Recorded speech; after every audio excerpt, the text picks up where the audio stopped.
और बच्चों कैसे हो आप लोग। आज देखते हैं चैप्टर नंबर 1 रियल नंबर्स का कंप्लीट रिवीजन। देखो इस चैप्टर को हम 1 गो में कंप्लीट करेंगे। इसके अंदर लगभग 8 टाइप्स के क्वेश्चन है आपके। तो देखो हम टाइप बाय टाइप्स क्वेश्चन देखते हैं। तो जो सबसे पहला क्वेश्चन है आपका वो कहता है कि express each number as a product of its prime factors. जो भी नंबर हमें दे रखा है इसके प्राइम फैक्टर करने हैं आपको। तो देखो किसी भी नंबर के प्राइम फैक्टर करने से पहले आपको प्राइम नंबर्स के बारे में पता होना चाहिए। क्या होते हैं प्राइम नंबर?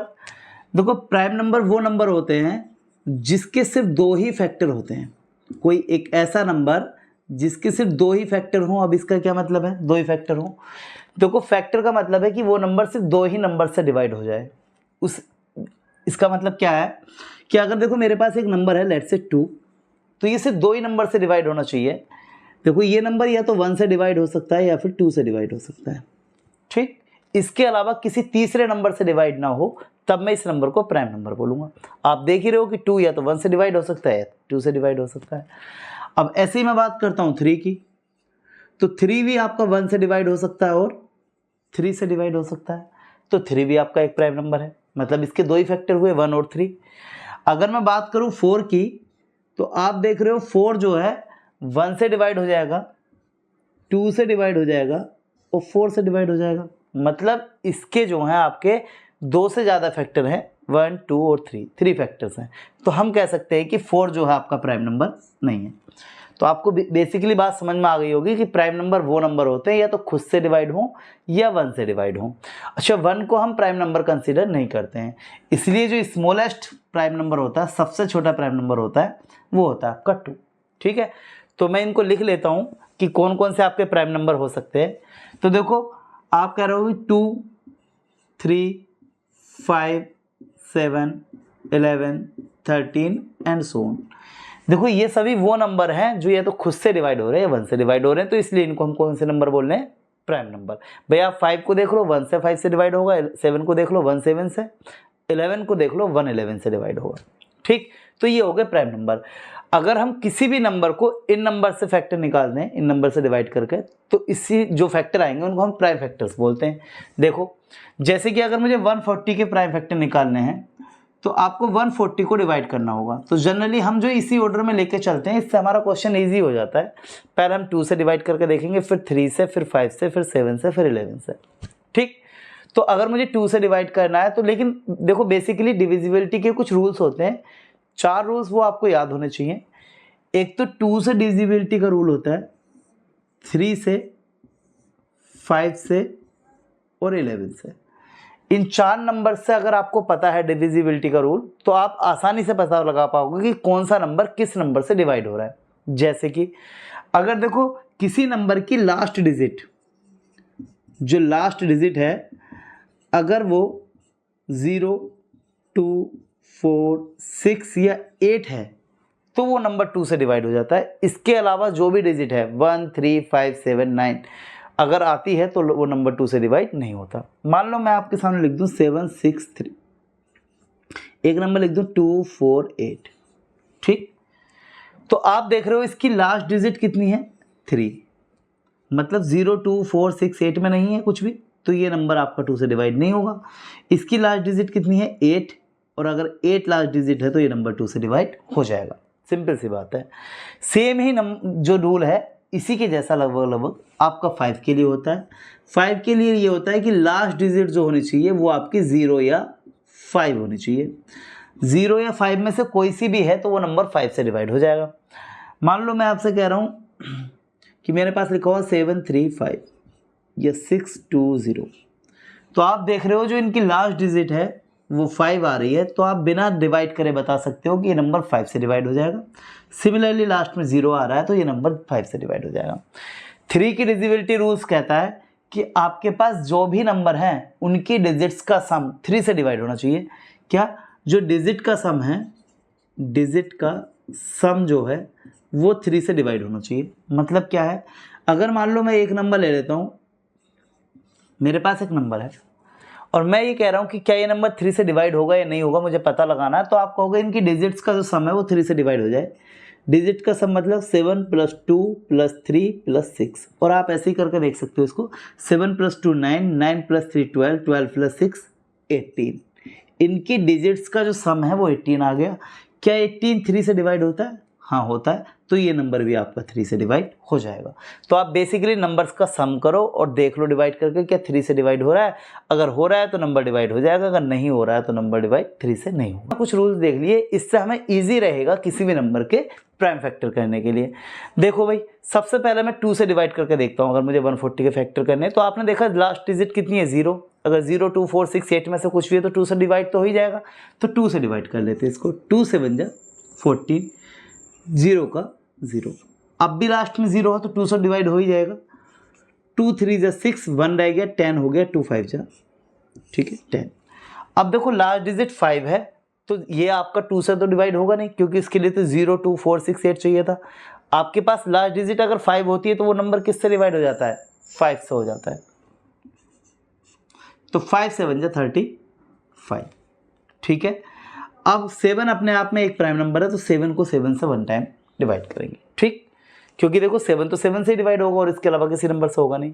तो अगर मैं 140 के प्राइम फैक्टर देखता हूँ तो ये आए हैं आपके पास 2 × 2 × 5 × 7। भाई इन्हीं नंबर्स की मल्टीप्लाई करने के बाद में 140 आएगा, ठीक है। देखो जो भी नंबर हमारे पास प्राइम फैक्टर में आए हैं हम उन्हें एक्सपोनेंट की फॉर्म में लिख लेते हैं। कैसे लिखा जाता है एक्सपोनेंट की फॉर्म में? कि अगर कोई नंबर मल्टीपल टाइम आया है तो उसे पावर के रूप में लिख लो, एक्सपोनेंट की फॉर्म में लिख लो। जैसे कि यहाँ पर 2 कितने टाइम्स आया है? 2 टाइम्स, तो 2 की पावर 2 हो गया। मान लो 2 3 टाइम्स आ रहा होता है यहाँ पे, तो 2 की पावर 3 लिख देते, ठीक। इनटू 5 कितना है? एक ही बार है, ऐसे ही लिखा रहेगा। 7 कितना है? एक ही बार है, ऐसे लिखा रहेगा। जो जितनी बार आया उसे बस पावर की फॉर्म में लिख दो, इसे एक्सपोनेंट की फॉर्म में बोलते हैं। और यही आपका आंसर है 140 के प्राइम फैक्टर। तो बेसिकली आपको आइडिया लग गया होगा कि हम प्राइम फैक्टर किस तरीके से करते हैं। जो हमारे पास प्राइम नंबर्स होते हैं हम उन नंबर से जो भी नंबर दे रखा है उन्हें डिवाइड करते देखते चलते हैं। डिविजिबिलिटी के कुछ रूल्स हमारे दिमाग में होने चाहिए, ठीक। देखो 140 के अलावा एक और नंबर देख लेते हैं आपका 3825, ठीक। चलो इसके फैक्टर करके देखते हैं हम। अगर मुझे 3825 के फैक्टर करने हैं तो 3825 अगर मैं इस नंबर के फैक्टर करना चाहता हूँ तो देखो सबसे पहले तो मैं 2 से कोशिश करूँगा, लेकिन लास्ट डिजिट क्या आ रही है? 5, तो 2 से तो डिवाइड होगा नहीं। अब नेक्स्ट नंबर मेरे पास क्या है? 3। मैं 3 से कोशिश करके देखता हूँ। 3 के लिए मुझे क्या करना है? सब डिजिट्स के सम करके देखना क्या 3 से डिवाइड हो रहा है नहीं हो रहा है। तो 3 + 8 होता है 11, 11 + 2 होता है 13, 13 + 5 होता है 18, और 18 3 से डिवाइड होता है, मतलब ये नंबर 3 से डिवाइड हो जाएगा। तो अब आपको 3 से डिवाइड करना है इसको। 3 1 जा 3, 3 2 जा 6, 2 रह गया 22 हो गया, 3 7 जा 21, 1 रह गया 15 हो गया, 3 5 जा 15, ठीक। अगर किसी बच्चों को इस तरीके से डिवाइड करने में दिक्कत आती है तो आप ऐसे लिख कर कर सकते हो। देखो 3 से इस नंबर को 3 8 2 5, और आप जैसे करते हैं ना 3 1 जा 3 माइनस करा, ये नंबर उतार लिया, 3 2 जा 6, है ना, इस तरीके से करते हो ना। फिर नेक्स्ट नंबर उतार लिया 3 7 जा, तो ये जो आएगा 1 2 7 5 इधर आ जाएगा, ठीक। तो जो डिवाइड करके आपके पास आया है उस नंबर को आप नीचे लिख देंगे। तो अगर किसी बच्चे को दिक्कत आती है डिविजिबिलिटी में तो, अदरवाइज आपको करना आना चाहिए, ठीक। देखो अब हम दूसरी नंबर फिर दोबारा से 3 देखते हैं, क्या 3 से डिवाइड हो जाएगा ये? तो आप कहोगे 1 + 2 होता है 3, 3 + 7 होता है 10, 10 + 5 होता है 15, और 15 आपका 3 से डिवाइड होता है। 3 5 जा 15, मतलब इन डिजिट्स का सम जो है 3 से डिवाइड हो रहा है, तो ये नंबर तो 3 से हो ही जाएगा डिवाइड। यही तो हमने डिविजिबिलिटी के रूल में पढ़ा था। तो अगर मैं 3 से डिवाइड करता हूँ तो 3 4 जा 12, ठीक है, 3 2 जा 6, 1 रह गया 15 हो गया, 3 5 जा 15। अब देखो फिर दोबारा से 3 से डिवाइड करके क्या ये नंबर 3 से डिवाइड हो रहा है? तो आप कहोगे इनकी डिजिट्स का सम कर लो। 4 + 2 6, 6 5 + 5 11, और 11 क्या 3 से डिवाइड होता है? नहीं होता, क्योंकि 3 4 जा 12 होता है, 3 3 जा 9 होता है, कहीं भी 11 आपका 3 से डिवाइड नहीं होता, मतलब ये नंबर 3 से तो अब डिवाइड नहीं होगा। नेक्स्ट नंबर क्या है मेरे पास? 5, ठीक है। देखो मैं एक ऑर्डर में इसलिए चल रहा हूँ ताकि मेरे लिए आसान हो जाए क्वेश्चन करना। देखो 5, किसी भी डिजिट के किसी भी नंबर की लास्ट डिजिट अगर 0 या 5 आ रही है तो वो नंबर 5 से डिवाइड हो जाता है। तो ये नंबर 5 आ रहा है लास्ट में, 5 से डिवाइड होगा, करके देखते हैं। 5 8 जा 40, 2 रह गया 25, 5 5 जा 25। ठीक है जी, अभी भी ये नंबर 5 से डिवाइड हो जाएगा क्योंकि लास्ट नंबर 5 आ रहा है। तो 5 1 जा 5, 5 7 जा 35। देखो 5 1 जा 5, 3 रह गया 35 हो गया, 5 7 जा 35। अब आप देख रहे हो कि जो 17 है वो अपने आप में एक प्राइम नंबर है। कोई भी नंबर 17 को डिवाइड नहीं करता है, तो 17 को 17 ही डिवाइड करेगा, वो भी 1 टाइम। तो अगर मैं 3 8 2 5 के फैक्टर देखना चाहता हूँ तो वो आए हैं 3 × 3 × 5 × 5 × 17। ठीक है जी, ये सारे नंबर मल्टीप्लाई में करके लिख दो। ठीक, तो देखो 3 की पावर 2, 3 की 2 टाइम्स मल्टीप्लाई आई है, तो इसे एक्सपोनेंट की फॉर्म में लिखना है तो आप इसको पावर की फॉर्म में लिखेंगे। देखो 3 की पावर आ गई 2 × 5 की 2 टाइम्स मल्टीप्लाई आई है तो 5 की पावर 2 × 17। ठीक है जी, बस इसी टाइप्स के आपको प्राइम फैक्टर करने हैं। देखो हम एलसीएम और एचसीएफ में भी ये चीज़ें करने वाले हैं, तो आप उसकी प्रैक्टिस हो जाएगी वहाँ पे। ठीक है, अब देखते हैं इसका नेक्स्ट क्वेश्चन। तो देखते हैं अब इसका सेकंड क्वेश्चन। देखो सेकंड टाइप का क्वेश्चन है आपका, वो कह रहा है कि find the LCM and HCF of the following pair of integers. जो भी आपको पेयर ऑफ इंटीजर्स दे रखे हैं, नंबर दे रखे हैं, इनका एचसीएफ और एलसीएम निकालना है। ठीक, और दूसरा पार्ट कह रहा है verify that LCM into HCF is equal to product of the two numbers. और सेकंड पार्ट में कहा है कि जो दो नंबर हैं इनकी प्रोडक्ट इनके एचसीएफ और एलसीएम की प्रोडक्ट के इक्वल आनी चाहिए।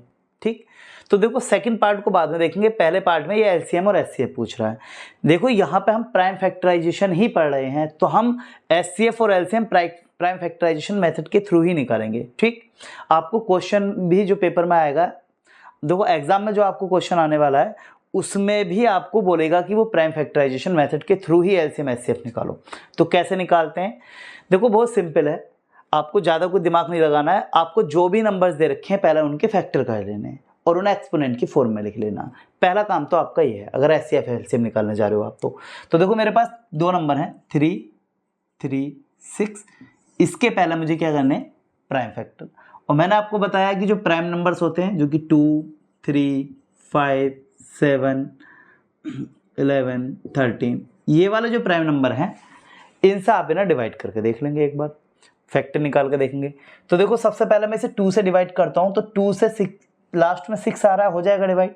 तो अगर मैं 2 से डिवाइड करता हूँ तो 2 1 जा 2, 1 रह गया 13 हो गया, 2 6 जा 12, 1 रह गया 16 हो गया, 2 8 जा 16। ठीक है, अब लास्ट में फिर 8 आ रहा है तो ये नंबर फिर 2 से डिवाइड हो जाएगा। तो अब मैं इसे 2 से डिवाइड करता हूँ, 2 8 जा 16, 2 4 जा 8। अभी भी आप देख रहे हो कि जो नंबर की लास्ट डिजिट है वो 4 है, तो ये फिर से 2 से डिवाइड हो जाएगा, 2 4 जा 8, 2 2 जा 4। ठीक, अब देखो अब भी आप देख रहे हो कि जो लास्ट डिजिट है वो 2 है, तो ये नंबर फिर से 2 से डिवाइड हो जाएगा। अब लास्ट डिजिट 1 है, अब 2 से डिवाइड नहीं होगा, तो नेक्स्ट नंबर क्या हमारे पास होता है 3। क्या 3 से 21 होता है डिवाइड, 3 7 जा 21, और 7 अपने आप में एक प्राइम नंबर है तो 7 7 से ही डिवाइड होगा। ठीक, तो जो 3 3 6 के मेरे पास फैक्टर आए हैं इनको मुझे एक्सपोनेंट की फॉर्म में लिखना है। कैसे लिखते हैं कि जो भी नंबर जितनी मल्टीपल टाइम्स आता है उतनी ही पावर की फॉर्म में लिख देते हैं उसे। देखो 2 × 2 × 2 × 2, तो 2 कितने टाइम्स आया, 1 2 3 4, तो हम लिखेंगे 2 की पावर 4 × नेक्स्ट नंबर क्या मेरे पास 3 × नेक्स्ट नंबर क्या मेरे पास 7। ठीक है जी, तो ये आ गए 3 3 6 के फैक्टर एक्सपोनेंट की फॉर्म में। अब मुझे सेकंड नंबर के निकालने, सेकंड नंबर क्या आपका 54। तो देखो 54 के फैक्टर करते हैं, आपको दिख रहा है लास्ट डिजिट 4 है तो नंबर 2 से डिवाइड हो जाएगा। भाई जिन नंबर्स के लास्ट में 0 2 4 6 8 आता है वो नंबर 2 से डिवाइड होते हैं। तो 2 2 जा 4, 2 7 जा 14, भाई 2 2 जा 4, 1 रह गया 14 हो गया, 2 7 जा 14। अब देखो लास्ट डिजिट 7 है, नंबर 2 से डिवाइड नहीं होगा। अगला नंबर क्या हमारे पास 3, 3 से करके देखते हैं, 3 9 जा 27। अब 3 से 9 तो डिवाइड हो ही जाता है 3 टाइम्स, और 3 से 3 1 टाइम। ठीक, तो ये मेरे पास 54 के फैक्टर आ गए, क्या क्या 2 × और 3 कितने टाइम्स है 1 2 और 3, तो 3 की पावर 3। तो आपने देखा इन दो नंबर्स के फैक्टर मेरे पास आ गए हैं। अब मुझे पहला काम है इनका एलसीएम और एचसीएफ निकालना। तो देखो एचसीएफ निकालता हूँ, क्या होता है, बहुत ईजी है, कुछ भी नहीं है, जो भी नंबर आपको दे रखे हैं फैक्टर करो, एक्सपोनेंट की फॉर्म में लिखो। अब एचसीएफ क्या होता है, जितने भी प्राइम फैक्टर हैं उनमें से कॉमन प्राइम फैक्टर निकालना है। कॉमन, बहुत सिंपल सी बात है। देखो 2 यहाँ पे भी आ रहा है फैक्टर और 2 यहाँ पे भी आ रहा है, पावर नहीं देखनी है, पावर से मतलब नहीं है, 2 फैक्टर देखना है, 2 यहाँ पे भी आ रहा है, 2 यहाँ पे भी आ रहा है, एक फैक्टर तो ये आ गया, ठीक है। अब उसके अलावा कोई और नंबर आ रहा हो तो ना प्रोडक्ट में लिख लो जो फैक्टर आ रहे हो। तो अगला फैक्टर क्या है यहाँ पे 3, और दूसरे नंबर में भी क्या है 3, दोनों में है, कॉमन आ रहा है, तो 3 को भी निकाल लो। अब आप देख रहे हो 7 यहाँ पे है, लेकिन 7 यहाँ पे नहीं है, इसका मतलब है 7 जो है कॉमन नहीं आ रहा है। देखो हमें निकालना है सिर्फ कॉमन नंबर, 2 यहाँ पे भी है, 2 यहाँ पे भी है, 3 यहाँ पे भी है, 3 यहाँ पे भी है, दोनों को निकाल लिया, ठीक।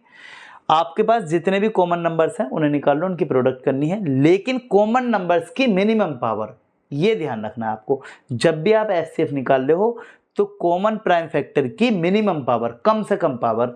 तो आप देख रहे हो, देखो यहाँ पे 2 की पावर कितनी है 4, और यहाँ पे 2 की पावर कितनी है 1। भाई जहाँ पे कुछ नहीं होती वहाँ पे 1 होती है, आपको कम से कम लेनी है, तो आपको पावर 4 और 1 में से कम लेनी है, मतलब 1 लेनी है, कम तो 1 ही है, तो 2 की पावर 1, ठीक। ऐसे ही अब यहाँ पे आते हैं, देखो 3 है यहाँ पे, 3 है यहाँ पे, देखो यहाँ पे पावर 3 है और यहाँ पे पावर 1 है, जहाँ पे कुछ नहीं होती वहाँ पे 1 होती है, तो आपको कम से कम लेनी है, कम से कम पावर कौन सी है 1, 3 तो ज़्यादा हो जाएगी, तो 1 है आपकी कम से कम, तो ये आ गया आपका।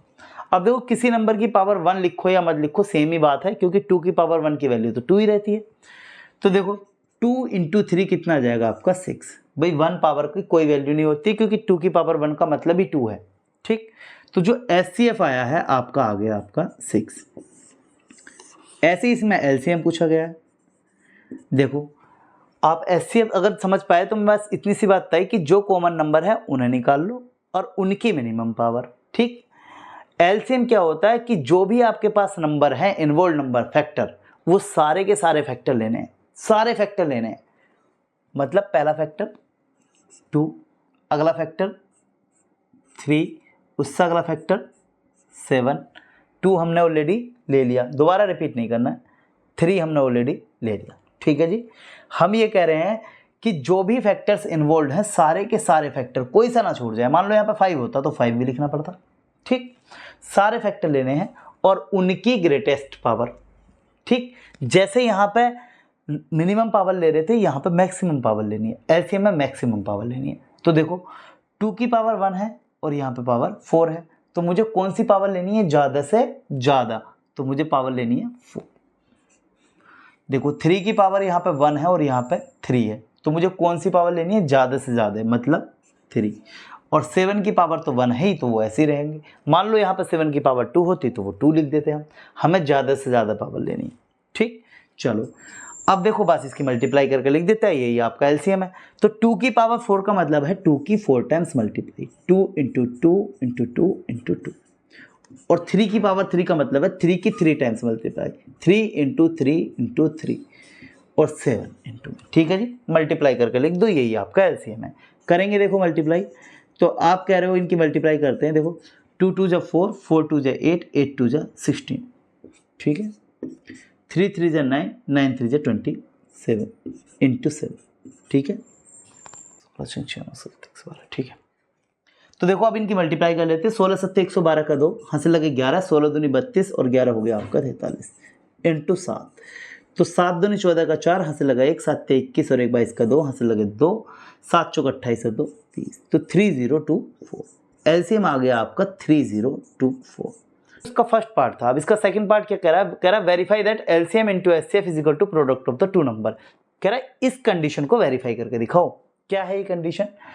तो ये कंडीशन आपकी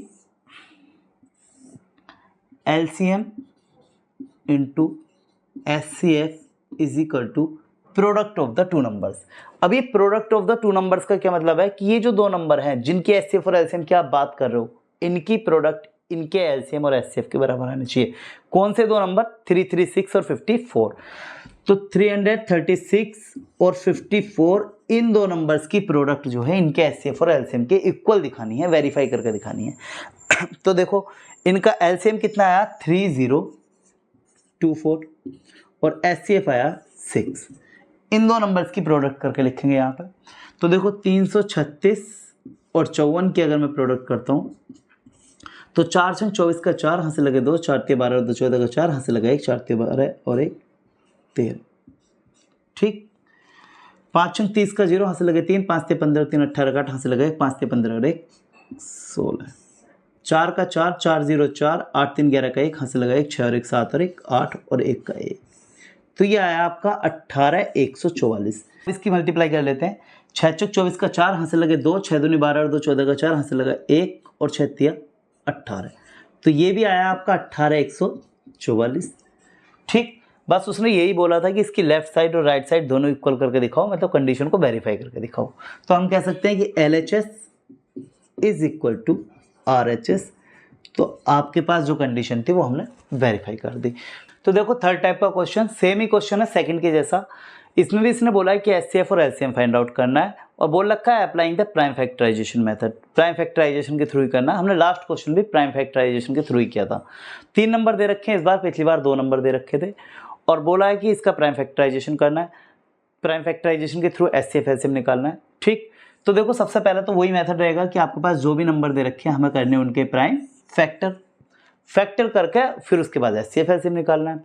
तो देखो अगर 12 को डिवाइड करता हूँ तो देखो मेरे पास प्राइम नंबर कौन कौन से होते हैं, वही 2 3 5 7 11 एंड सो ऑन। ये प्राइम नंबर है, n नंबर से इसे डिवाइड करके देखूंगा। तो देखो सब दिख रहा है तो ईजी है।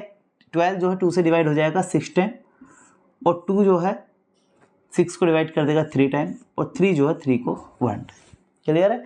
तो 12 के फैक्टर आ गए हैं आपके पास, वो आए हैं आपके पास 2 × 2 × 3, यानी कि 2 की पावर 2 × 3। भाई मुझे नंबर को एक्सपोनेंट की फॉर्म में ज़रूर लिखना है, उससे मेरा क्वेश्चन इजी हो जाता है HCF LCM में। नेक्स्ट फैक्टर आपका 15। देखो भाई 15 आपका इजी है। 3 से अगर 15 को डिवाइड करेंगे 5 टाइम्स और 5 से 5 को 1 टाइम, 3 × 5 आता है 15 का फैक्टर, कोई मुश्किल काम नहीं है। 3 × 5। अब अगर मैं 21 के फैक्टर के लिए जाता हूँ तो 21 के फैक्टर क्या आएगा, 3 7 जा 21 और 7 7 जा 1।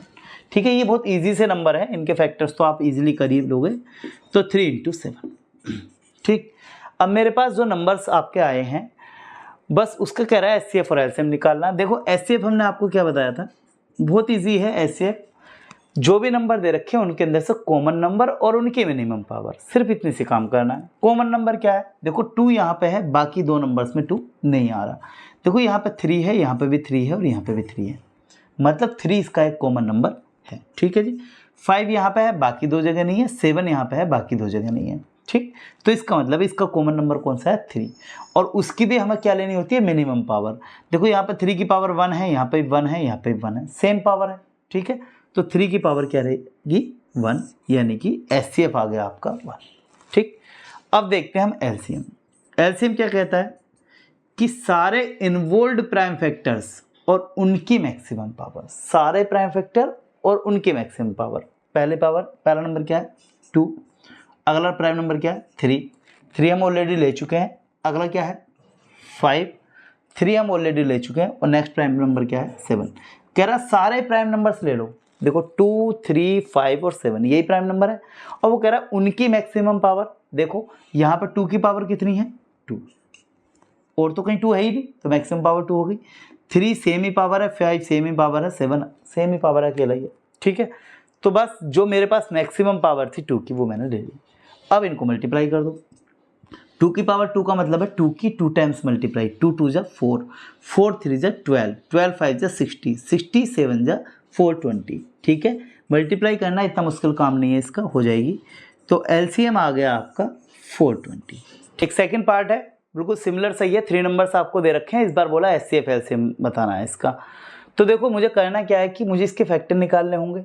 सबसे पहले प्राइम फैक्टर, तो अगर मैं 17 के फैक्टर निकालता हूं तो तुम देखोगे 17 अपने आप में एक प्राइम नंबर है। 17 सिर्फ 17 से ही डिवाइड हो सकता है, तो 17 बन जा 17। तो अगर 17 के फैक्टर लिखने जाओगे 17 ही आएंगे। ठीक है, 23 के फैक्टर करके देखते हैं। 23 अपने आप में एक प्राइम नंबर है, तो 23 से ही डिवाइड होगा, तो 23 के फैक्टर आ गए आपके 23। ठीक है जी।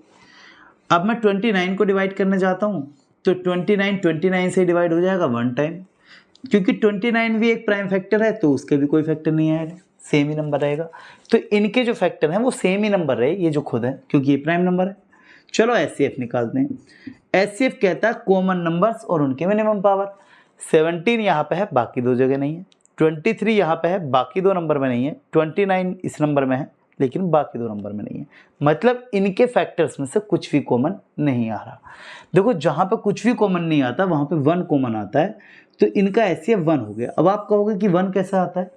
चलो, अगर मैंने आपको एक प्राइम नंबर बताया था, लेट्स से कि 2 है ना, तो मैं आपसे ये कह रहा था कि 2 के कितने फैक्टर हो सकते हैं? 2, या तो 1 या फिर 2, क्योंकि ये नंबर खुद से डिवाइड हो रहा है और 1 से डिवाइड हो रहा है। यही दो फैक्टर तो हो सकते हैं।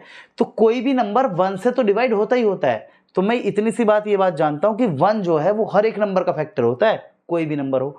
देखो आप यहाँ पर 17 × 1 लिख सकते हो, 17 ही रहेगा। 1 तो फैक्टर है इसका, यहाँ पे 1 फैक्टर है 23 का, यहाँ पे 29 का 1 फैक्टर है। मतलब 1 तो सभी का फैक्टर होता ही होता है। तो अगर 1 इसका भी फैक्टर है, इसका भी फैक्टर है और इसका भी फैक्टर है, तो 1 तो कॉमन आ जाएगा यहाँ से। तो आप कहोगे कि हम 1 क्यों नहीं लिखते हैं? क्योंकि भाई हम जो फैक्टर कर रहे हैं वो किसके कर रहे हैं? प्राइम नंबर की फॉर्म में, और 1 तो प्राइम नंबर होता नहीं है, तो इसलिए जनरली हम इसे लिखते नहीं है। लेकिन 1 हर एक नंबर का फैक्टर होता है, इसलिए इसका एचसीएफ कितना हो जाएगा? 1। ठीक, अब इसका एचसीएफ 1 आ गया, एचसीएफ निकाल लेते हैं। देखो भाई बहुत ईजी है कि आपके पास जितने भी इन्वॉल्व्ड प्राइम नंबर्स हैं सभी को ले लो। प्राइम फैक्टर हैं 17 है पहला, अगला कितना है? 23, और अगला कितना है? 29। और तीनों की प्रोडक्ट करनी है इनकी ग्रेटेस्ट पावर की। पावर इनमें कहीं कोई है नहीं, सेम ही नंबर रहेंगे, प्रोडक्ट करके लिख दो। तो देखो इसका एलसीएम क्या आएगा? 17 × 51, 5 रह गया, 17 × 34, 5 39 इंटू 29। ठीक है, तो इन दोनों की मल्टीप्लाई करके लिख दोगे 3, 9, 1 और 29 की। 9 एकम 9, 9 9 81, 8 9 23 और 8 35। ठीक है जी, 2 एकम 2, 2 9 18 8, हाथ से लगा 1, 2 3 6 और 1 7। ठीक, 9 का 9, 2 और 1 3, 8 5 13 का 3, हाथ से लगा 1, 10 11 11 3। तो इनकी मल्टीप्लाई आई है 1 1 3 3 9। ठीक, तो एलसीएम आ गया आपका 1 1 3 3 9। तो इससे नेक्स्ट टाइप का क्वेश्चन देखते हैं हम। वो कह रहा है given that HCF is of 306657 is equal to 9 और फाइंड एलसीएम ऑफ 306657। देखो इस क्वेश्चन का मतलब क्या है? वो ये कह रहा है कि ये जो दो नंबर आपको ब्रैकेट के अंदर गिवन है, इन दो नंबर्स का जो एचसीएफ है वो 9 है। ठीक है, इन दो नंबर्स का एचसीएफ जो है वो 9 है। आपको इन्हीं दो नंबर्स का, क्योंकि सेम नंबर है 306 और 657, इनका एलसीएम फाइंड आउट करना है। तो बेसिकली आपको दो नंबर दे रखे हैं, एचसीएफ दे रखा और एलसीएम फाइंड आउट करा रखा, इतनी सी कंडीशन है। तो चलो मैं मान लेता हूँ थोड़ी देर के लिए, अगर मुझे इसको निकालना है, क्वेश्चन करना है। तो देखो दो नंबर हैं, तो मैं कह रहा हूँ एक नंबर को लेट से ए मान लो 306 और दूसरे वाले को लेट से कि बी मान लो 657। दो नंबर है आपके पास और उनका एचसीएफ कितना दे रखा है? 9 और एलसीएम हमें फाइंड आउट करना है।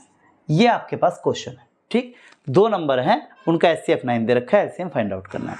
तो देखो अगर ऐसी कंडीशन होती है कि दो नंबर्स और उनके एचसीएफ एलसीएम के बीच में कोई रिलेशन है, तो उसके लिए मेरे पास एक फॉर्मूला होता है। वो क्या है कि HCF into LCM is equal to product of the two number.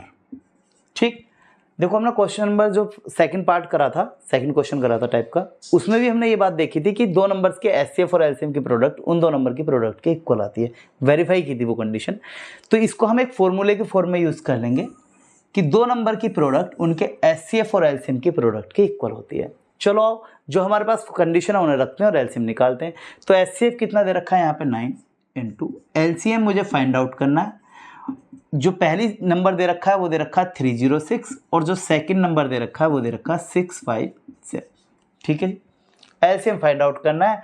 तो देखो जो चीज़ हमें निकालनी है इसे इधर ही रहने देंगे, बाकी सारी चीज़ों को दूसरी तरफ ले जाएंगे। 9 मल्टीप्लाई में है, उधर पहुंच जाएगा डिवाइड में, क्योंकि जो नंबर अगर इधर मल्टीप्लाई में है दूसरी तरफ इक्वल के दूसरी तरफ डिवाइड में जाता है, डिवाइड में है तो मल्टीप्लाई में जाता है, माइनस में है तो प्लस में, प्लस में है तो माइनस में। तो ये 9 जो है उधर पहुंच जाएगा डिवाइड में। तो 306 इंटू 657 और 9 जो है इसके डिवाइड में जाएगा। 9 से इसको डिवाइड कर लो तो 9 3 जा 27, 3 रहेगा 36, 9 4 जा 36। ठीक, अब आपके पास 34 और 657 की मल्टीप्लाई करनी है, जो आपका एलसीएम आ जाएगा। तो कर लो, यहाँ पे कर लो, देखो 6 5 7 और 34 की मल्टीप्लाई, 4 से 28 का 8, हाथ से लगे 2, 4 पंजे 20, 2 22 का 2, हाथ से लगे 2, 4 से 24 और 2 26, 3 7 21 का 1, हाथ से लगे 2, 3 पंजे 15, 2 17 का 7, हाथ से लगा 1, 3 6 18 और 1 19। ऐड कर देंगे 8 2 1 3 7 6 13, 1 रह गया 12 हो गया, 1 रह गया 2 हो गया। ठीक है जी, तो ये आ गया आपका एलसीएम आ गया 2 2 3 3 8।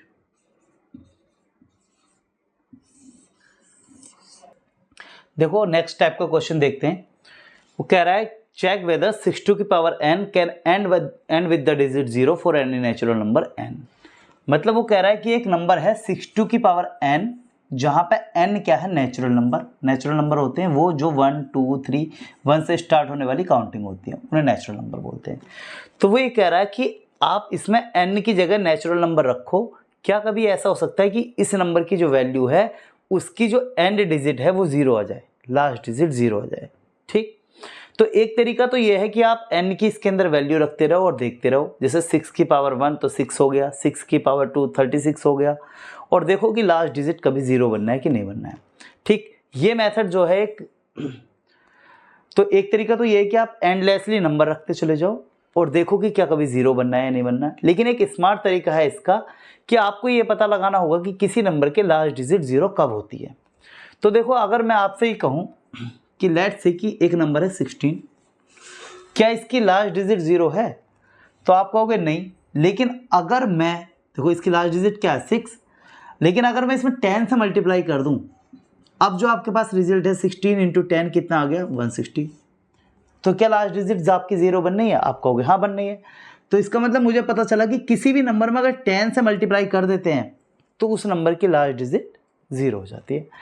तो देखो अगर मैं 10 के फैक्टर करता हूं तो वो कितने आते हैं 2 इंटू 5, 2 इंटू 5 आता है आपका 10। तो देखो अगर मैं ज़्यादा ना समझ पाऊँ बातों को, मैं सिर्फ इतनी बात कह रहा हूँ कि किसी भी नंबर की लास्ट डिजिट 0 बनने के लिए उसके अंदर 2 और 5 दोनों फैक्टर्स का होना जरूरी है, क्योंकि 2 और 5 मिलकर के 10 बनाएंगे और 10 बनाएंगे तो 0 हो जाएगा आखिर में। सिंपल सी बात है। तो देखो मुझे बस ज़्यादा कुछ नहीं करना है कि जो भी आपके पास नंबर दे रखा है उसके फैक्टर करके देख लेने हैं और देखना है क्या उसमें 2 और 5 दोनों फैक्टर बनने हैं। अगर बनने हैं तो ठीक है 0 बनेगा, नहीं तो नहीं बनेगा। चलो 6 के इसके फैक्टर करते हैं। तो आप कहोगे 6 के फैक्टर होते हैं 2 इंटू 3।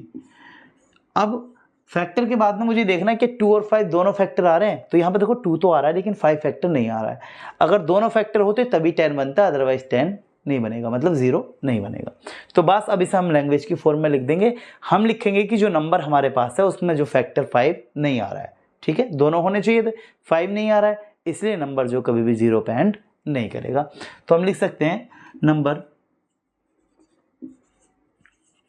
62 की power n do not have prime factor 5। इसके अंदर प्राइम फैक्टर 5 नहीं है, है ना। अगर इसके अंदर प्राइम फैक्टर 5 नहीं है तो हम कह सकते हैं कि ये नंबर 0 पे एंड नहीं करेगा क्योंकि 10 नहीं बनाएगा। तो हम लिख सकते हैं इसको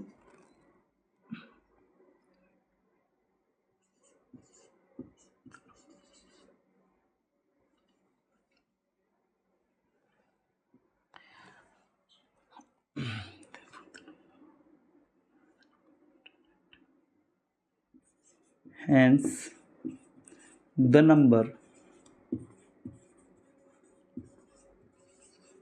will not end या cannot end with the digit 0।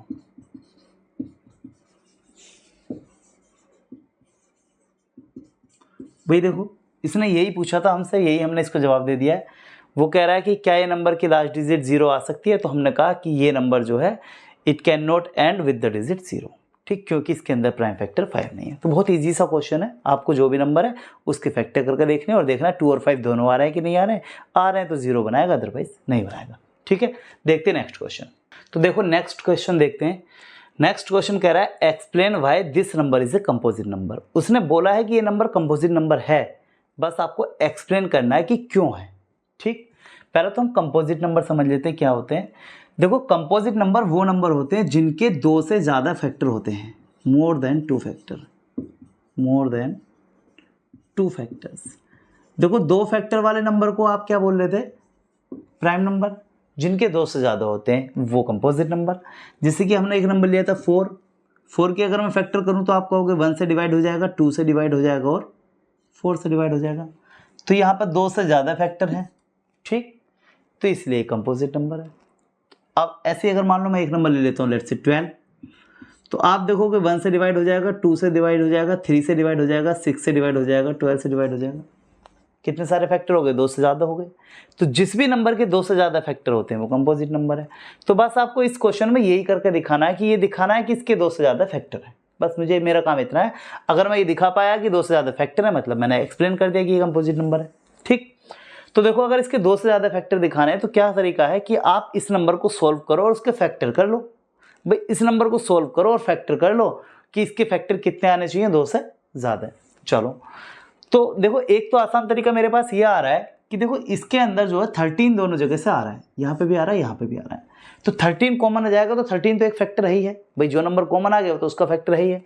तो पहले तो मैं सबसे पहले इस नंबर को लिखूंगा 7 × 11 × 13 + 13, और जो भी कॉमन नंबर आ रहा है यहाँ से उसका कॉमन निकाल लेंगे। बाकी क्या बचा, 7 बचा इंटू 11 बचा इंटू, जहाँ से कुछ नंबर निकल जाता है वहाँ पे 1 बच जाता है +1। देखो 1 क्यों बचता है, क्योंकि कॉमन निकालने का मतलब है डिवाइड करना। 13 को डिवाइड करा होगा तभी यहाँ पे 1 बचा होगा, 13 को 13 से डिवाइड करा होगा तभी यहाँ पे 1 बचा होगा, ठीक। तो अब मेरे पास काम क्या है, इससे मुझे पता चल गया कि 13 तो इसका एक फैक्टर है ही है। बाकी इसको सोल्व कर लेते हैं और उसके फैक्टर कर देंगे। भाई मेरा काम है इनके फैक्टर करना और उसे दिखाना है कि 2 से ज़्यादा फैक्टर है।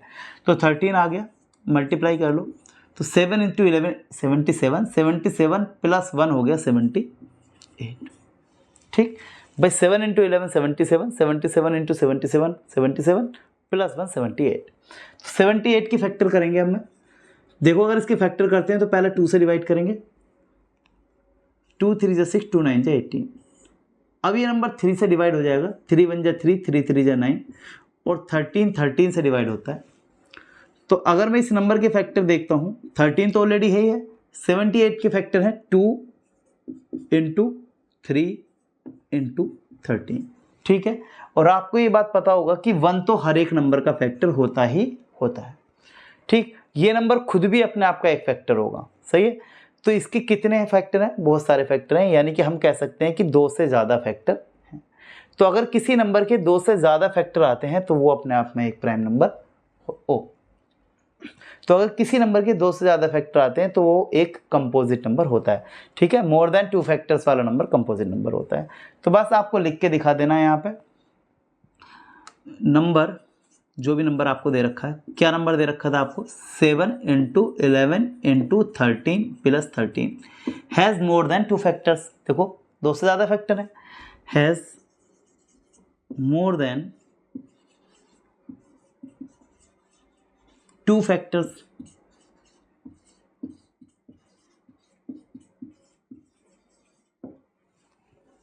Hence, the number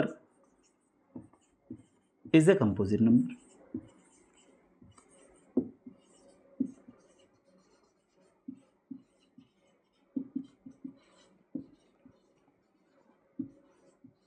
ठीक, बस उसने यही पूछा था, आपको ये प्रूफ करके एक्सप्लेन करके दिखाना है कि ये कंपोजिट नंबर क्यों है, क्योंकि इसके 2 से ज़्यादा फैक्टर आ रहे हैं, हमने फैक्टर करके दिखा दिए, ठीक। तो इस टाइप का कोई भी क्वेश्चन आता है, आपको सबसे पहले अगर कुछ कॉमन निकलना है तो वो निकाल लो, बाकी जो बचा उसके फैक्टर कर लो, और 1 तो एक फैक्टर होता ही होता है, और दिखा दो कि अगर 2 से ज़्यादा फैक्टर है मतलब वो कंपोजिट नंबर है, ठीक। तो आओ देखते हैं नेक्स्ट। तो देखते हैं नेक्स्ट टाइप का क्वेश्चन। देखो क्वेश्चन कह रहा है आपका, there is a circular path around a sports field. वो कह रहा है एक स्पोर्ट्स फील्ड के अराउंड एक सर्कुलर पाथ बना हुआ है, ठीक है। और वो कह रहा है Sonia takes 18 minute to drive 1 round. Sonia को 18 मिनट लगते हैं इसको 1 राउंड को ड्राइव करने के लिए। तो जो सोनिया का टाइम लग रहा है वो लग रहा है 18 मिनट। और वो कह रहा है while Ravi takes 12 minute for the same. और इसी का 1 राउंड लगाने के लिए रवि को 12 मिनट लग रहे हैं, ठीक है। अब वो कह रहा है suppose they both starts at the same point. अब वो दोनों एक ही पॉइंट से स्टार्ट करते हैं, लेट्स से यहाँ से स्टार्ट करते हैं, दोनों एक ही जगह से स्टार्ट करते हैं, ठीक। At the same point, same time और सेम डायरेक्शन में। सेम टाइम से स्टार्ट करते हैं और सेम ही डायरेक्शन में जाते हैं। मान लो इधर जा रहे हैं तो दोनों एक साइड जा रहे हैं। और उसके बाद में कह रहा है after how many minutes will they meet again at the starting point, और आपको बताना है कि कितने मिनट के बाद में वो वापस यहाँ पे मिलेंगे इसी जगह। ठीक है, तो देखो सबसे पहले तो आपको ये समझना होगा कि इस क्वेश्चन का जो आंसर है वो हम एलसीएम ले लेते हैं। जो भी नंबर आपको दे रखे हैं आपके पास वो टाइम निकल आता है कि जिस पे ये आकर के स्टार्टिंग पॉइंट में मिलेंगे। अब हम एलसीएम ही क्यों लेते हैं, हम एचसीएफ या कुछ और क्यों नहीं कर लेते, वो हम समझेंगे, लेकिन पहले हम इस क्वेश्चन का एलसीएम ले लेते हैं और देख लेते हैं कि हमारा आंसर क्या आ रहा है। तो देखो, तो एलसीएम क्या होगा दो नंबर्स का। तो सबसे पहले आपके पास 18 है और 12 है, इनके फैक्टर कर लो। तो देखो अगर आप 18 के फैक्टर करोगे तो आएगा 2 से डिवाइड करोगे 9 टाइम्स, और 9 को 3 से डिवाइड करोगे 3 टाइम, और 3 से 3 को 1 टाइम। ठीक है, तो जो 18 के फैक्टर आए हैं वो आए 2 × 3 की पावर 2, क्योंकि 3 2 टाइम्स है। ठीक है, इस तरीके से हम एलसीएम लेते थे। अब इसका हम फैक्टर कर लेते हैं 12 का। तो अगर मैं 12 के फैक्टर करना चाहता हूँ तो 2 से डिवाइड करेंगे 6 टाइम, 2 से डिवाइड करेंगे 3 टाइम्स, और 3 से 3 1 टाइम। इसको लिख देंगे 2 की पावर 2 × 3, 2 2 टाइम्स और 3। ठीक है जी, देखो एलसीएम क्या होता है, सारे इन्वॉल्व्ड प्राइम फैक्टर्स। देखो एक प्राइम फैक्टर 2 है और एक 3 है, 2 और 3 रिपीट नहीं करना है, मतलब एक ही बार लिखना है, 2 × 3, और उनकी मैक्सिमम पावर। तो देखो यहाँ पे 2 की पावर 1 है, यहाँ पे 2 है, तो मुझे ज़्यादा से ज़्यादा पावर लेनी है। कितनी लेनी है, ज़्यादा से ज़्यादा, मतलब 2। यहाँ पे 3 की पावर यहाँ पे 1 है, यहाँ पे 2 है, तो मुझे ज़्यादा से ज़्यादा पावर लेनी है, मतलब 2 टाइम्स। तो 2 की पावर 2 का मतलब है 4, 3 की पावर 3 का मतलब है 3 की 3 से मल्टीप्लाई, मतलब 9। तो 9 4 जा 36, यानी कि 36 मिनट के बाद में वो दोनों आपस मतलब एक साथ स्टार्टिंग पॉइंट पे मिलेंगे। ये था हमारा इसका आंसर। लेकिन हमने क्वेश्चन में एलसीएम ही क्यों निकाला, हमने कुछ और क्यों नहीं करा। तो देखो उसके लिए पहले आपको ये समझना पड़ेगा कि एलसीएम क्या होता है, फिर हम बताएंगे कि वास्तव में हमने एलसीएम ही क्यों निकाला है। तो देखो मैं 2 नंबर ले लेता हूँ और उनका एलसीएम समझते हैं। एलसीएम क्या होता है, जो एलसीएम होता है इसकी फुल फॉर्म होती है आपकी लीस्ट कॉमन मल्टीपल। ठीक, लीस्ट कॉमन मल्टीपल। इसका मतलब है कि आपके पास सबसे पहले मल्टीपल लो, फिर उनमें से कॉमन निकालो, और उनमें से भी सबसे छोटा मल्टीपल अगर है तो उसे हम एलसीएम बोलते हैं। चलो मैं 2 नंबर ले लेता हूँ। तो एक नंबर है मेरे पास 3 और एक नंबर है 6, और मैं कह रहा हूँ कि मुझे इसके जो है एलसीएम निकालना है। तो आप कहोगे सबसे पहले इनके मल्टीपल ले लो। मल्टीपल मतलब इसकी मल्टीप्लाई में जो नंबर आते हैं, जैसे 3 1 जा 3, 3 2 जा 6, 3 3 जा 9, 3 4 जा 12, 3 5 जा 15, 3 6 जा 18, है ना। इस तरीके के जो नंबर आते हैं मल्टीपल बोले जाते हैं, जो इसकी मल्टीप्लाई में आ रहे हैं।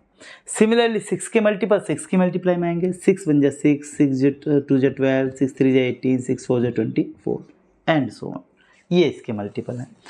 वो कह रहा है जो भी मल्टीपल आपके पास है उनमें से क्या करने हैं, कॉमन नंबर निकालने हैं।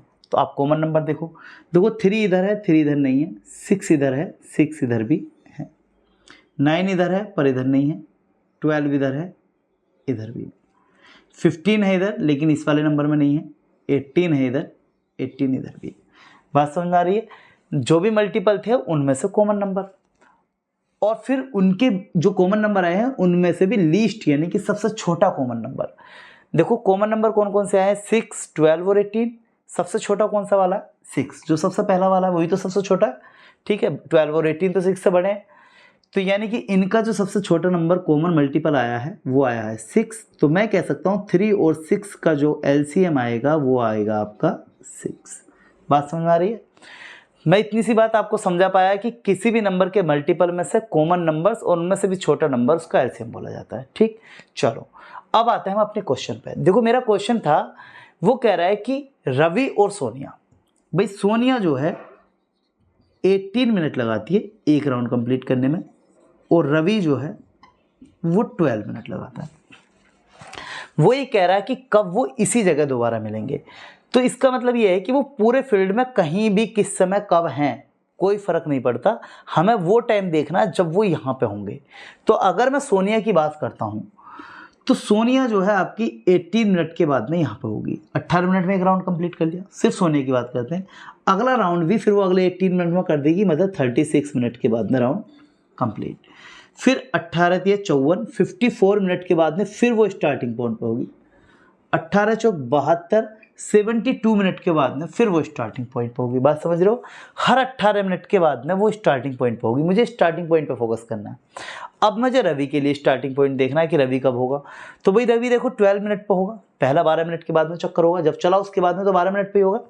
फिर उसके बाद में 12 मिनट के बाद में आ जाएगा ये 12 12 24 मिनट में। फिर 12 एक और 12 मिनट बाद यानी कि 36 मिनट बाद स्टार्टिंग पॉइंट पे होगा। फिर एक और 12 मिनट बाद यानी कि 48 मिनट के बाद में स्टार्टिंग पॉइंट पे होगा। फिर और 12 मिनट बाद यानी कि 60 मिनट के बाद में, फिर 72 मिनट के बाद में, एंड सो ऑन। इस तरीके से वो स्टार्टिंग पॉइंट पर आता रहेगा। हर 12 मिनट बाद वो स्टार्टिंग पॉइंट पर आएगा। ठीक, चलो अब मैं आपसे ये कह रहा हूं कि पहली बार ये कब एक दूसरे से, मतलब वो किस समय आए जब वो पहली बार यहाँ पे मिले हैं, या फिर ऐसे समझ लो कि वो किस समय दोनों इस पॉइंट पे होंगे। तो देखो 18 मिनट के बाद में सोनिया होगी, लेकिन 18 मिनट के बाद में रवि नहीं होगा। 12 मिनट के बाद में होगा रवि, फिर 24 मिनट के बाद में होगा, लेकिन सोनिया नहीं होगी। देखो 36 मिनट के बाद में रवि भी है और सोनिया भी इस पॉइंट पे है। ठीक है, 54 मिनट के बाद में सोनिया है, लेकिन 54 मिनट के बाद में रवि नहीं है। रवि 48 मिनट पे है इस पॉइंट पे। रवि फिर 60 मिनट के बाद में आया, लेकिन सोनिया नहीं है 60 मिनट पे। रवि फिर 72 मिनट के बाद में आया, फिर सोनिया है 72 मिनट के बाद में स्टार्टिंग पॉइंट पे। ये वो पॉइंट है जब ये स्टार्टिंग पॉइंट पे है। तो आपने देखा 36 मिनट के बाद में, 72 मिनट के बाद में ये दोनों इस जगह पे आ रहे हैं। ठीक है, अब वो ये कह रहा है क्वेश्चन के अंदर, after how many minutes will they meet again. Again का मतलब है दोबारा। पहले जहां से वो चले थे उसके बाद में दोबारा कब मिलने हैं? 36 मिनट के बाद में। जब चले थे उसके बाद में 36 मिनट के बाद में, तीसरी बार 72 मिनट के बाद में, चौथी बार इसके और बाद में। इस तरीके से वो मिलेंगे। तो दोबारा कब मिलने हैं? 36 मिनट के बाद में। ठीक है जी, मेरा आंसर कितना है? तो 36।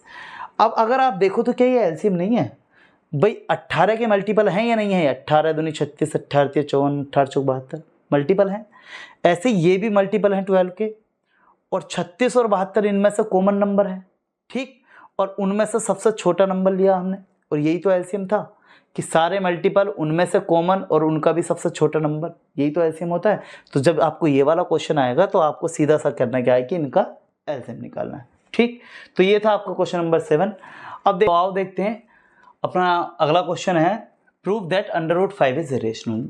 देखो क्वेश्चन थोड़ा लेंदी है, लेकिन हो जाएगा अगर आप 1-2 बार प्रैक्टिस करते हैं तो। ये कह रहा है प्रूव दैट √5 इज इरेशनल, यानी कि √5 जो है आपका इरेशनल है, ये मुझे प्रूव करना है। तो देखो इस क्वेश्चन को मैं इस तरीके से करूंगा कि √5 को मैं रेशनल एज्यूम कर लूँगा थोड़ी देर के लिए, और फिर मैं ये कह दूंगा कि जो मेरा अजम्पशन है वो गलत है।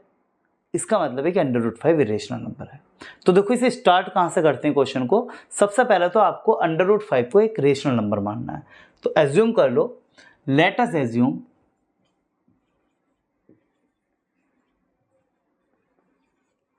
√5 इज इरेशनल, रेशनल। हमने ये एज्यूम कर लिया है कि ये रेशनल नंबर है। ठीक, और अगर देखो कोई नंबर रेशनल नंबर कौन सा होता है? एक रेशनल नंबर वो होता है जिसे हम P/Q की फॉर्म में लिख सकते हैं, या ये कहें कि न्यूमरेटर अपॉन डिनोमिनेटर की फॉर्म में लिख सकते हैं, उसे हम रेशनल नंबर बोलते हैं। और यहाँ पे एक कंडीशन होती है कि Q कभी भी 0 नहीं हो सकता, यानी कि नीचे वाला नंबर कभी भी 0 नहीं हो सकता। ठीक, इसे हम रेशनल नंबर बोलते हैं। तो मैंने यहाँ पे इसे रेशनल नंबर अज्यूम करा है, तो मैं ये कह सकता हूँ कि √5 जो है वो P/Q के बराबर है, क्योंकि इस नंबर को इसी फॉर्म में तो लिखा जाता है P/Q के। आप चाहो तो A/B लिख दो, S/T लिख दो, इससे कोई फर्क नहीं पड़ रहा, बशर्ते वो न्यूमरेटर अपॉन डिनोमिनेटर की फॉर्म में होना चाहिए। और यहाँ पे Q क्या है? Q आपका 0 नहीं हो सकता। तो ये हमने जो अजम्पशन माना था उसके अकॉर्डिंग मैं इस लाइन तक पहुँच गया। अब मैं एक चीज़ और एज्यूम करके चल रहा हूँ यहाँ पे। मैं ये कह रहा हूँ कि आपको कि P और Q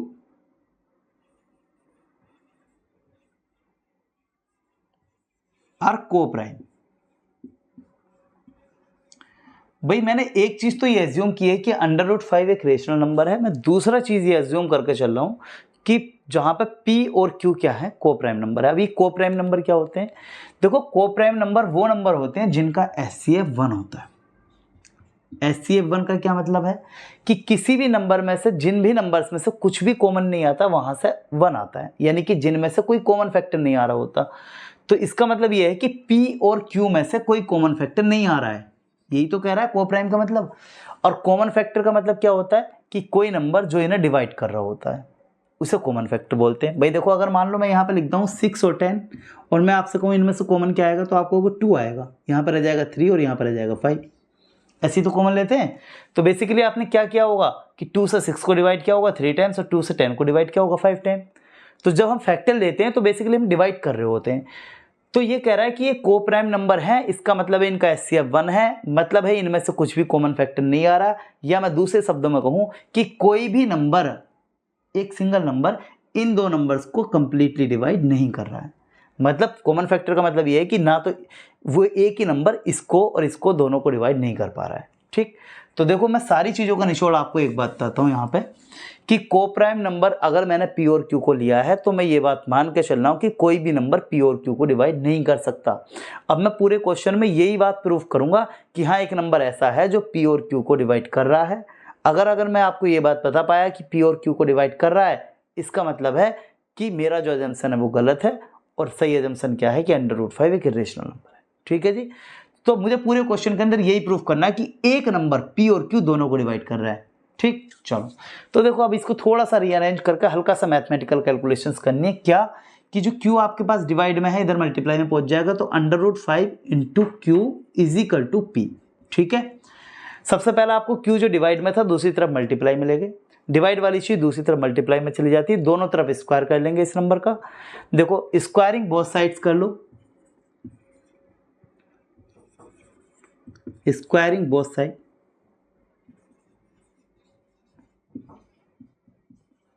अगर मैंने दोनों साइड स्क्वायर किया है इसका,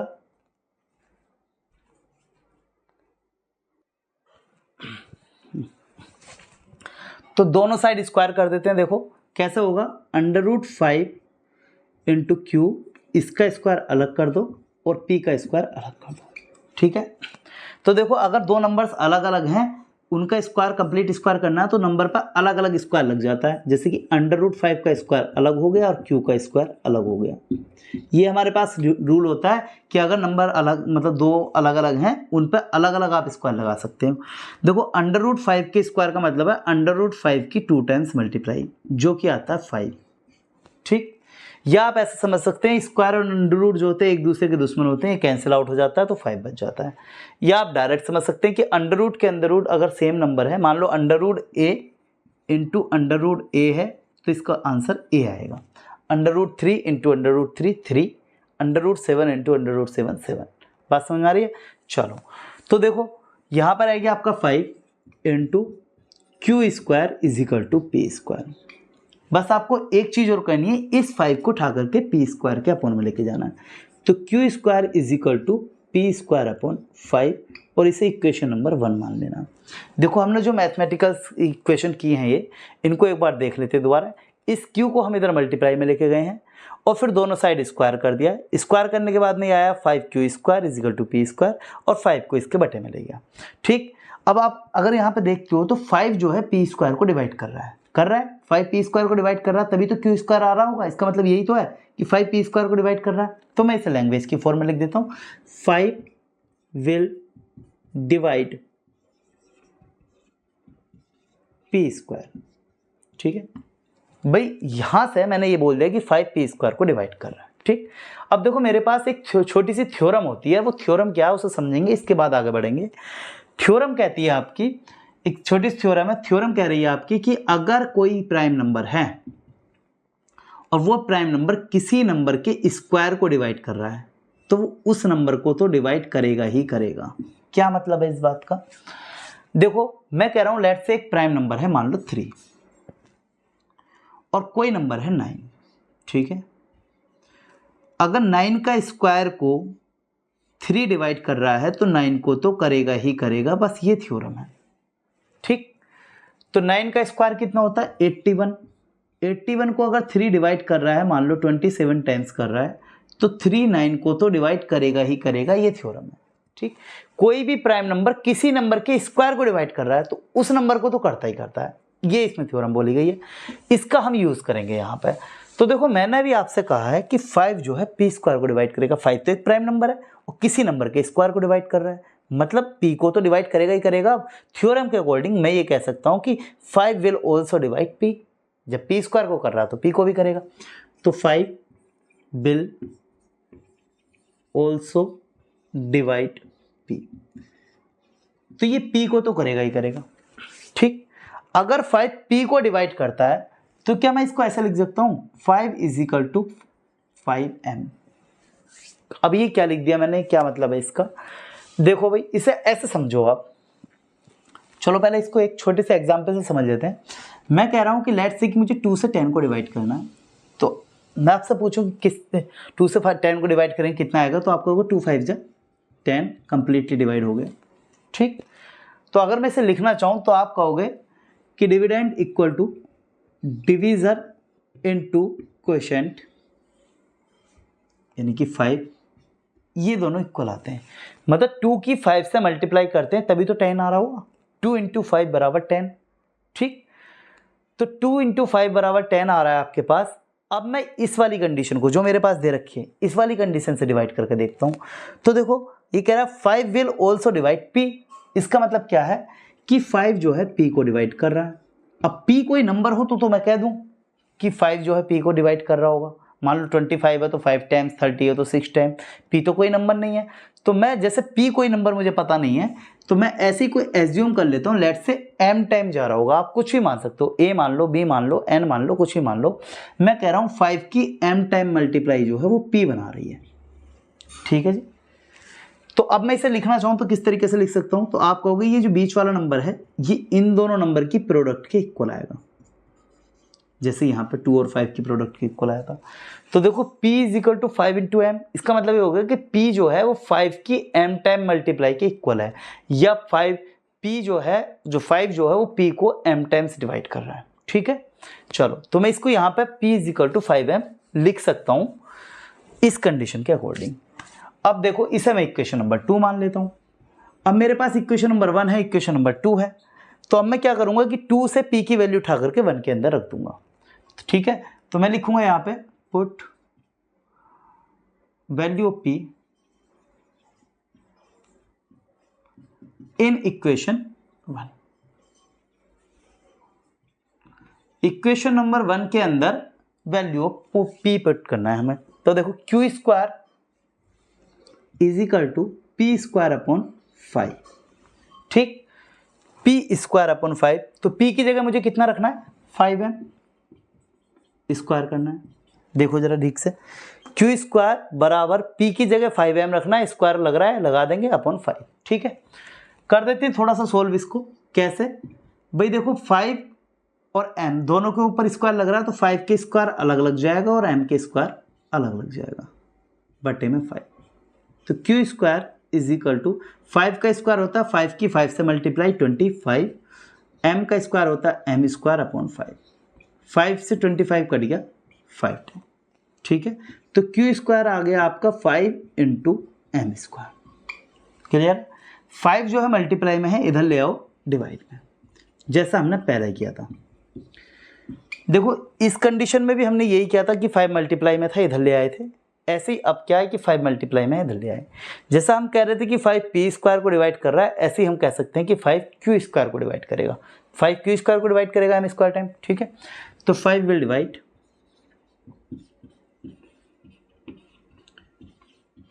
q²।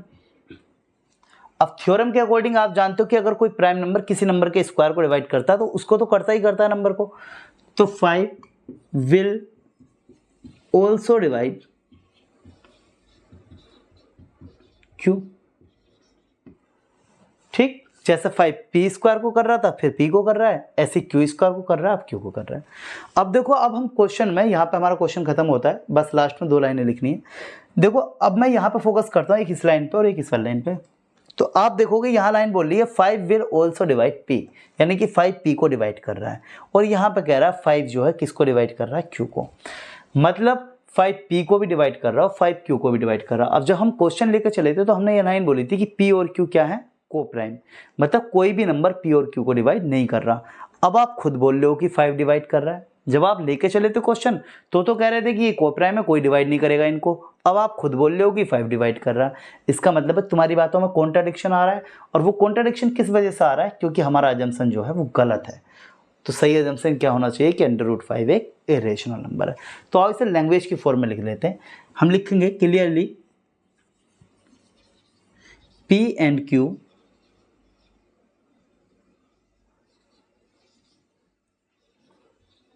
Are not coprime. भाई क्लियर दिख रहा है कि ये दोनों कोप्राइम नहीं है, क्योंकि 5 ना डिवाइड कर रहा। अगर ये कोप्राइम नहीं है तो हमारा अजम्पशन रॉन्ग है। सही है, hence our assumption is wrong.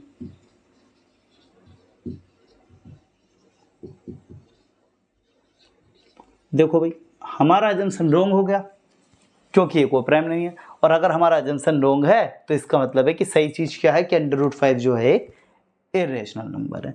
So √5 is irrational, और यही आपको प्रूफ करना था। तो क्वेश्चन थोड़ा लेंदी है, एक बार देखेंगे, खुद हाथ से करके देखेंगे तो हो जाएगा। ठीक है, तो अब देखते हैं जो चैप्टर का लास्ट क्वेश्चन है, बिल्कुल इसके अलावा और कोई क्वेश्चन नहीं है इसमें। तो अब इस चैप्टर का लास्ट क्वेश्चन देखते हैं। तो क्वेश्चन कह रहा है आपका प्रूव दैट 6 + √2 इज इरेशनल। देखो इससे पहले वाले क्वेश्चन में हमने √5 को इरेशनल प्रूफ किया था। तो देखो इससे पिछले वाला जो क्वेश्चन का मेथड है वो हम जैसे कि अंडर के अंदर √2 है, √3 है, √5 है, √7 है, इस टाइप्स के नंबर अगर होंगे तो वो पिछले वाला मेथड इस्तेमाल करेंगे। अगर किसी इरेशनल नंबर के साथ, ये इरेशनल नंबर होते हैं जो अंडर के अंदर नंबर्स हैं, ये वाले प्राइम नंबर्स, ये इरेशनल नंबर होते हैं। तो इन नंबर्स के साथ में कोई भी नंबर प्लस में, माइनस में, मल्टीप्लाई में, डिवाइड में आ रहा है तो हम ये वाला मेथड इस्तेमाल करेंगे। तो देखो √2 के साथ में 6 प्लस में आ रहा है, तो अब हम अलग दूसरा मेथड इस्तेमाल करेंगे। कैसे करते हैं क्वेश्चन को? देखो स्टार्टिंग तो क्वेश्चन की वैसे ही होगी कि आपको सबसे पहले इसे रेशनल मान के चलना है। तो एज्यूम कर लेते हैं, late us assume 6 + √2 is rational.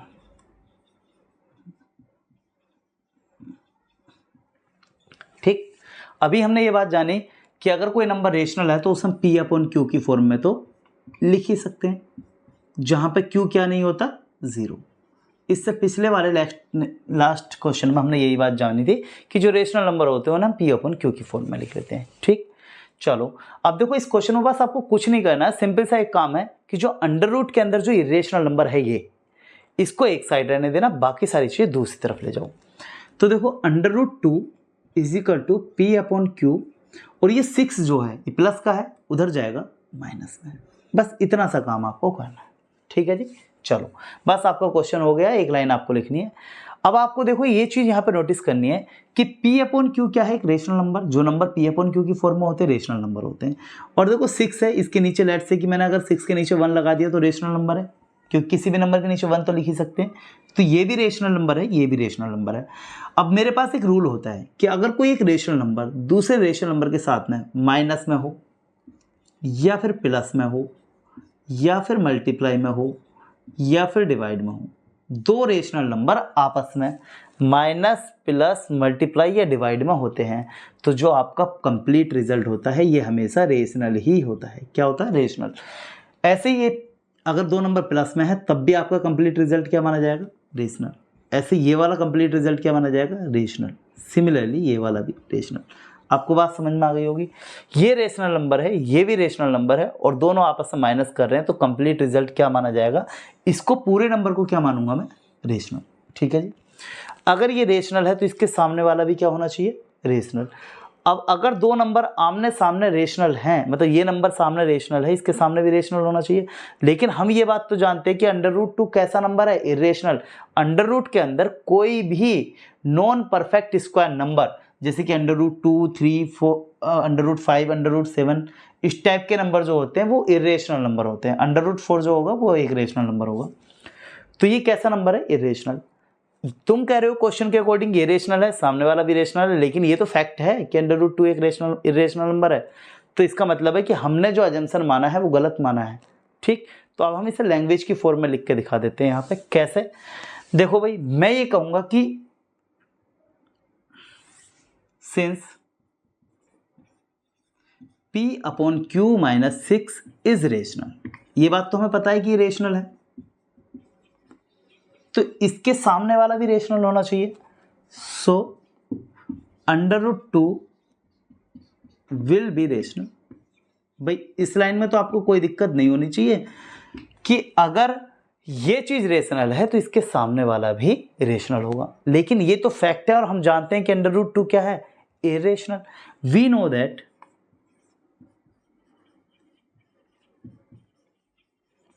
√2 is irrational, ये बात हमें पता है कि ये इरेशनल है।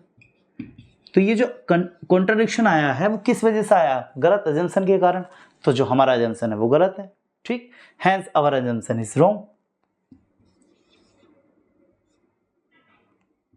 Hence our assumption